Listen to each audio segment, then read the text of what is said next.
Bonjour Émilie, bienvenue dans le calendrier de l'Avent du podcast. Merci Marine, bonjour. Est-ce que tu peux commencer par te présenter, me dire qui tu es? Avec grand plaisir. Donc, je suis Émilie Lebrun. Je suis la dirigeante fondatrice de l'agence WordPress Whodunit depuis déjà 15 ans.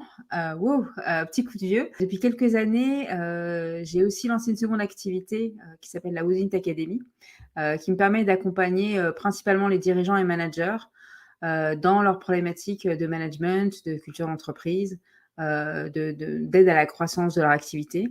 Voilà, je cherche un peu à faire bénéficier de mes 15 ans d'expérience d'autres confrères, consoeurs, sur des thématiques qui peuvent parfois être un peu compliquées dès qu'il s'agit de toucher un peu au sujet humain. Voilà. Alors justement, on est là aujourd'hui sur un format un petit peu spécial dans ce calendrier de l'Avent. Et aujourd'hui, on va parler des déclics qui peuvent nous conduire en tant que dirigeant d'une entreprise à déléguer. Comment est-ce qu'on peut voilà, se lancer dans cette démarche de la délégation? Parce que c'est souvent une question qui arrive à un moment donné où on se dit: «Voilà, j'en arrive à un moment où peut-être j'aurais besoin d'avoir un peu de soutien», mais parfois on passe pas le pas et donc justement, on va parler ensemble des déclics qui peuvent nous amener à y aller. Avec grand plaisir. Alors déjà, peut-être qu'on peut parler du tien, de déclic. Comment ça s'est manifesté chez toi? Comment tu t'es lancé dans la délégation la première fois? J'ai eu je pense le même syndrome qu'un peu tout le monde. J'ai refusé de déléguer un maximum pendant des années, parce qu'il fallait que tout passe par moi, parce que bien sûr, tout ne doit dépendre que de moi, hein, bien sûr. Donc j'ai pas eu le déclic tout de suite. Ça m'a pris quelques années après le lancement de mon activité. J'avais quand même pris un associé, donc le principe était quand même de déléguer une partie des tâches, mais je l'avais pas forcément identifié comme vraiment une façon de me soulager. J'étais quand même vraiment à garder le contrôle. Et le premier déclic a été vraiment purement opérationnel de dire là, l'activité grandit, on va avoir besoin de déléguer entre guillemets des tâches opérationnelles à des premières personnes, à des équipes. Et ça, j'ai envie de dire, c'est le premier déclic le plus facile, hein. C'est, on a trop de travail, on embauche des gens, on travaille avec des freelances. Cette délégation-là, elle s'est faite presque naturellement. Par contre, la plus complexe, ça a été, de déléguer un peu plus de responsabilités pour qu'il y ait un peu moins de choses sur mes épaules. Et ça, moi, je l'ai pas compris toute seule, en fait. J'ai assisté à des conférences qui m'ont un petit peu mis en face de d'autres vies, d'autres expériences entrepreneuriales et voir comment d'autres entreprises étaient organisées avec justement plus d'intelligence collective, plus de délégation de responsabilités. Ça m'a aidé à voir effectivement qu'il y avait d'autres façons de travailler et que rien ne m'obligeait à tout porter et à tout conserver sur mes épaules. Mmh. Et ça, c'est un déclic finalement que tu as trouvé dans l'inspiration, en allant, chercher l'inspiration auprès d'autres personnes qui étaient déjà passées par ces étapes et qui t'ont permis de comprendre, comment toi tu pouvais aussi, avancer. Ouais, j'étais vraiment à l'époque très entourée par beaucoup de modèles qui gardaient tout sur leurs épaules. Moi, j'avais toujours connu que ça, dans mes expériences précédentes, parce que ça fait quand même, beaucoup d'années que je travaille, ça fait presque 25 ans que je travaille, et dans toutes les entreprises, je voyais bien que, le dirigeant a été la personne la plus occupée, travaillait énormément, le week-end, tout le temps. Donc je me suis dit: «Bon, quand on est, responsable, dirigeant et ben, on doit travailler tout le temps et tout faire, en fait», voilà. Et j'avais pas forcément d'autres modèles que celui-là. Et le fait effectivement de voir ces conférences, de voir des modèles plutôt anglo-saxons, donc très clairement non français, qui montraient justement d'autres façons de s'organiser et y compris aussi de la flexibilité, y compris aussi des notions de télétravail, y compris plein d'autres notions qui allaient avec aussi bientôt enfin bien sûr ce côté, on va dire lâchage de prise, voilà, m'ont effectivement donné un déclic en me disant: «Voilà, il y a un autre modèle qui existe et ces gens-là travaillent mieux, et ces gens-là travaillent moins, ils ont une meilleure répartition de leur vie perso, leur vie pro». Et ça, je parle de ça, c'était il y a 10 ans, hein.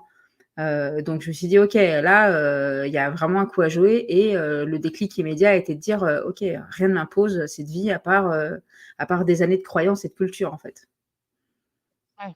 Donc oui, donc un déclic aussi, qui s'est construit sur la durée de la compréhension de l'information aussi que tu as pu recevoir et donc c'est quelque chose que tu as construit finalement. C'est pas un parce que c'est souvent ça un peu quand on emploie le mot déclic, on a l'impression que c'est quelque chose qui a hop, un jour comme ça s'est transformé, ça a switché, du tout au tout et on est passé de noir à blanc, un jour parce qu'il s'est passé quelque chose. Alors qu'en fait, le déclic, c'est finalement un peu le mot qu'on y met après coup, peut-être 1 ou 2 ans après, quand on se rend compte de notre évolution et on se dit: «Ah ben voilà, ça y est, en fait, j'ai eu ce déclic et j'ai changé, de façon de voir les choses».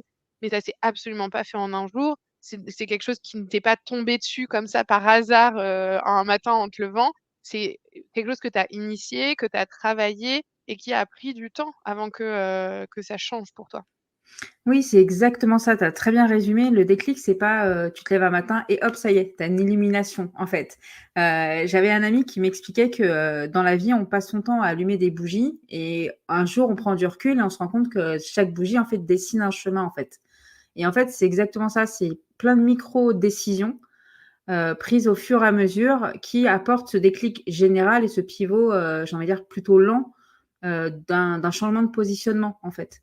Ça a commencé par, le télétravail, ça a commencé par une remise en question de notre mode de management. Ça a, été, j'ai envie de dire aussi impulsé par un besoin personnel de changer de vie, d'avoir un meilleur quotidien et donc dedans va venir les sujets de délégation effectivement, aujourd'hui, je travaille trop, à part, déléguer mes tâches opérationnelles, qu'est-ce que je peux déléguer d'autre, en fait, en termes de responsabilité? Et ça se fait doucement. La grosse erreur, c'est effectivement de se dire: «Allez hop, lundi, je prends quelqu'un, je lui délègue tout et à partir de mardi, c'est bon, j'ai plus besoin de m'en occuper», quoi. Ça, c'est la grosse erreur, que je peux voir parfois, auprès de mes confrères, hein. C'est: «Oui, bah, c'est bon, je t'ai écouté, j'ai délégué et maintenant, c'est bon, j'ai tout donné, quoi». Oui, enfin ça c'est pas aussi magique. C'est ça, exactement.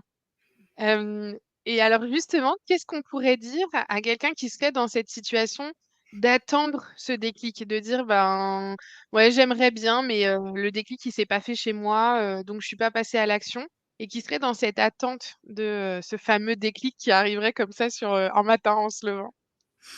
Ce qui fait toujours du bien, en plus, bah, là, c'est la fin de l'année, hein, donc c'est le bon moment de faire ça, c'est de faire un petit bilan, et se parler à soi-même et se dire un peu: «OK, qu'est-ce que j'aimerais améliorer? Qu'est-ce qui aujourd'hui me bloque? Est-ce que, j'ai trop de travail? Est-ce que j'ai envie d'échanger avec quelqu'un d'autre, qui va justement, avoir, une autre compétence que la mienne et donc du coup, on va avoir une dynamique un peu à 2 cerveaux? Est-ce que, je tourne en rond depuis des années, et là, j'ai besoin de quelqu'un d'externe?» Donc là, c'est le bon moment de, bah, consulter un coach, se faire accompagner par quelqu'un dont c'est le métier justement, d'aider les gens à avoir des déclics. Parce que moi, très honnêtement, je me suis jamais débrouillée seule aussi pour ça. C'est-à-dire que j'ai toujours été coachée à différents moments de ma vie par différents types de coachs parce que, comme pour tout, à un moment donné, tout seul, on peut pas y arriver et on a besoin effectivement d'autres méthodos parce que si on pouvait y arriver tout seul, à la limite, on l'aurait presque déjà fait. Voilà. Donc ce que je conseille vraiment, c'est prendre le temps de faire un peu d'introspection, être honnête avec soi-même, se dire: «Voilà, qu'est-ce que j'aime, qu'est-ce que j'aime moins? De quoi j'ai envie?» Et normalement, en se posant ce genre de questions, devrait commencer à émerger, des premières pistes, comme, j'aimerais ne plus être seule dans mon entreprise, j'aimerais avoir plus de personnes, auprès de qui déléguer ou j'aimerais me faire accompagner par quelqu'un ou voilà, ça peut beaucoup aider. Et ensuite, bah, regarder des conférences, hein, toujours pareil, hein, écouter des podcasts, bah, comme le tien, voilà, par exemple. Ça aide toujours à avoir des déclics, et s'inspirer de personnes qui l'ont déjà fait. Parce qu'on peut aussi avoir tendance à s'entourer de personnes qui sont un peu trop comme nous et qui vont, nous garder dans un peu cet écosystème de dire: «Non, non, mais viens, continue à être super Wonder Woman, prends tout sur tes épaules, c'est comme ça qu'il faut faire et tout. Moi j'ai essayé, ça a jamais marché, tu peux faire confiance à personne», voilà. Et du coup, faut réussir à s'entourer de personnes qui l'ont déjà fait. Ça aide vachement, à se projeter dans un autre quotidien. Mmh. Oui, c'est, finalement peut-être un peu notre mot de la fin, essayer de trouver des mentors plutôt que des pairs. Parce que des pairs, effectivement, c'est facile, on en trouve plein des gens qui en sont au même stade que nous, qui réfléchissent comme nous, qui sont dans les mêmes sphères que nous. Alors que, des mentors qui ont déjà franchi, 1 ou 2 étapes de plus que nous, c'est pas pas si simple, hein, à trouver, mais c'est justement ce type de personne qui va nous permettre, d'avancer, d'aller plus loin et de nous challenger, nous, à aller justement, revoir nos modalités de notre façon de penser, les choses qu'on prend en compte dans nos quotidiens et comment on prend nos décisions.